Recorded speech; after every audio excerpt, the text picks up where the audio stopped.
The exploration stage is the first stage of the counseling process. The goal is for the client to feel safe within the therapeutic relationship. It's important for the client to feel safe to be able to open up and share with the counselor.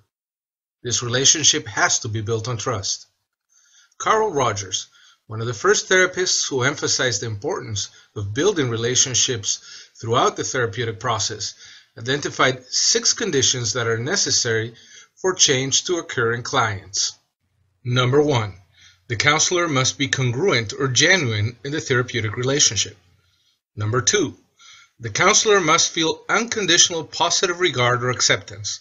It's important to remember that acceptance means the recognition of the client as an independent individual, but not necessarily agreement with what the client does. Number 3. The counselor needs to show empathy for the client. Number 4. The counselor and the client must be in psychological contact. This entails having a relationship in which individuals can have some impact on each other. Number 5. The client must be in a state of incongruence. This is a psychological vulnerability such as being fearful, anxious, or distressed. Number 6. The client must perceive empathy and acceptance from the counselor. It is not sufficient for the counselor to show empathy, but the client must also feel being accepted and understood. Rogers believed that the therapist must be genuine. That means to be real in the therapeutic process and to be aware of own biases.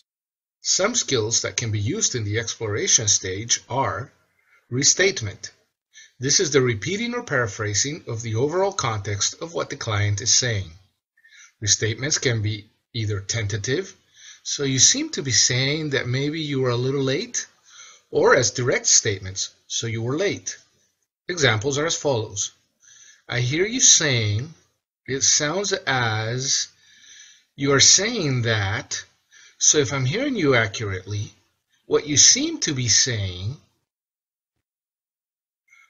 Open questions or probe about thoughts. This helps clients clarify and explore their thoughts. Avoid using too many questions that only produce yes or no answers. Examples are as follows. An open question would be, what were you thinking when you said that? A probe would be, tell me more about your thoughts on that. A closed question would be, did you get an A? The therapeutic process is like cooking, and the ingredients are what you do in the sessions. Whatever you put into the recipe will determine the outcome you will get. In the exploration stage, remember to add 1 or 2 cups of restatements and open questions or probes. A pinch of closed questions. Only use these to gather specific information that will be later used for a therapeutic purpose. A pinch of disclosure of similarities, a dash of approval or reassurance such as, how awful, or wow, what a great opportunity. And lastly, remember to add an unlimited amount of empathy. Remember, sympathy is different than empathy.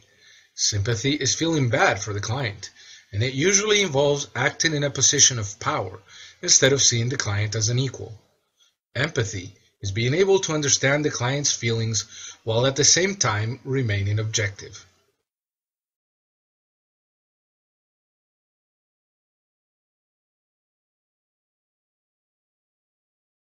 Created using Powtoon.